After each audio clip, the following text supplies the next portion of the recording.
Il y a quelques jours, j'ai reçu un produit que je voulais tester depuis quelques temps, la souris gamer milieu de gamme Lexip NP93 Alpha. C'est une souris de conception française.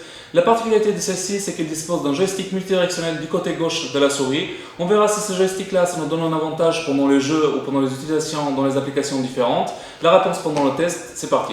On va démarrer l'unboxing. On a une petite boîte en carton dur très sympa avec un joli design agréable à l'œil. Ça rappelle un petit peu le design des boîtes de Razer, c'est un petit peu la même chose, sauf que ici la couleur est l'orange bien sûr. On a une photo de la souris sur la partie devant en noir et ici on a une petite partie où on peut toucher les patins de la souris pour avoir un aperçu de la céramique et de leur qualité. Dans la partie arrière, on a les données techniques. Elle dispose de LED RGB de 16 millions de couleurs. Elle a 6 patins en céramique bien séparés l'un de l'autre pour une meilleure glisse. Elle a un poids ajustable et la particularité de celle-ci, c'est qu'elle dispose d'un joystick multidirectionnel. C'est pas très commun dans une souris. À vrai dire, j'en ai jamais testé avec un joystick. On verra si c'est un avantage ou un désavantage. Elle dispose de 12 boutons programmables et elle fait 12 000 dpi. Ces données sont vraiment très bien pour une souris à moins de 50 €. On verra ce qu'elle vaut pendant le test.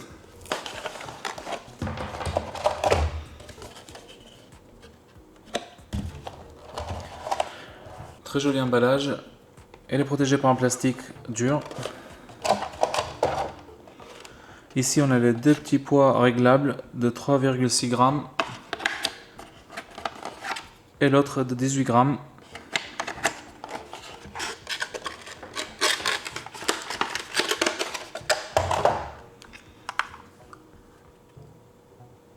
La finition elle est vraiment jolie.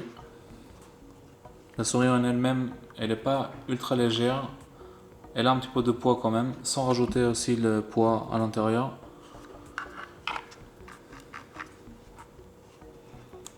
On peut voir le joystick ici. Très souple. Un câble tressé, assez dur.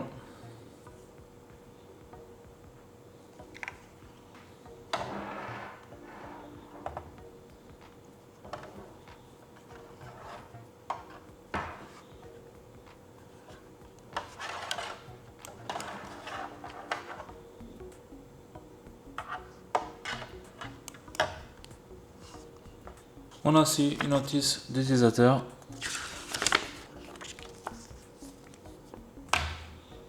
Et c'est le tout, on n'a rien d'autre.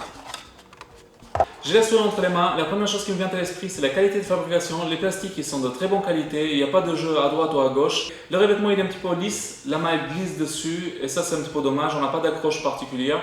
Le revêtement il est aussi un petit peu salissant. Quand on pose la main dessus, on a tout de suite les traces de doigts qui apparaissent. Ça, c'est dommage aussi. Le câble il est tressé, un petit peu dur à utiliser, mais avec le temps il pourrait s'assouplir.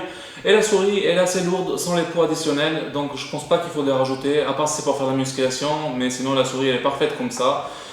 Vraiment, sinon au niveau qualité générale, la souris ça va, il n'y a rien de particulier, c'est de la bonne qualité pour ce niveau de prix. La souris elle dispose de 12 boutons programmables avec le joystick, il n'y a pas de bouton en dessous de la souris, il y a juste le capteur laser et la partie pour insérer les poids additionnels, ce qui n'est pas nécessaire selon mon avis, elle pèse déjà 145 grammes donc c'est pas mal pour une souris.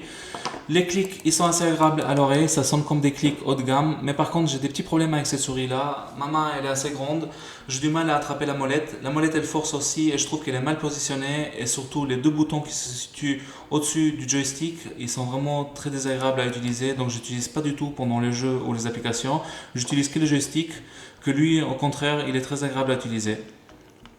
Niveau glisse, elle n'a rien à envier aux souris haut de gamme. Cette souris là, elle est parfaite, j'ai testé un petit peu de partout, sa glisse elle est régulière et il n'y a pas d'accroche. Tout ça dû à ses patins situés tout autour de la souris. Des patins en céramique noire et très glissants, ça c'est vraiment très agréable. Elle dispose d'un capteur de 12 000 dpi, sur le papier c'est assez rapide mais dans la vraie vie, au niveau utilisation gaming et application, le capteur il est vraiment pas précis et il a pas mal de bugs, je sais pas si ça vient de l'application mais ce capteur là vraiment déçu.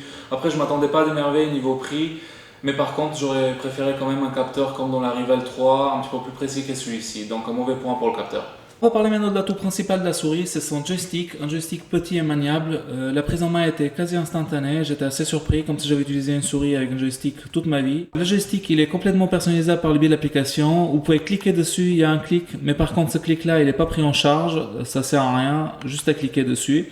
J'utilisais le joystick avec des applications avec des raccourcis différentes, donc c'est très agréable à utiliser, ça fait gagner du temps. J'utilisais aussi avec des jeux comme StarCraft ou Call of Duty Warzone, vous pouvez ouvrir la map, indiquer des ennemis ou faire des tags. Et tout ça à portée de main, je dirais c'est un très bon point. Après ça change pas les games, mais c'est bien de l'avoir, ça vous fait gagner du temps. Et ça pourrait être un atout de taille des fois pour faire des demi-tours décisifs dans Warzone, c'est pas mal.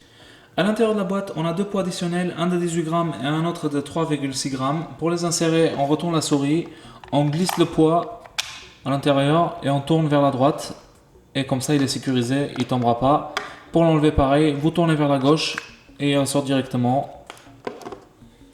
Parlez maintenant de l'application Lexip à télécharger depuis le site constructeur. Le problème c'est qu'une fois que vous l'avez téléchargé, le Windows Defender le détecte comme un virus et vous ne pouvez pas l'installer. Donc du coup il faut enlever toutes les protections pour pouvoir l'installer. Ça peut être un petit peu embêtant pour les gens qui ne se connaissent pas en informatique. L'installation c'est un petit peu galère et ça c'est dommage. L'application elle est faite en 3 parties. L'onglet général pour régler la sensibilité de la souris, les DPI, jusqu'à 12 000 pour celle-ci.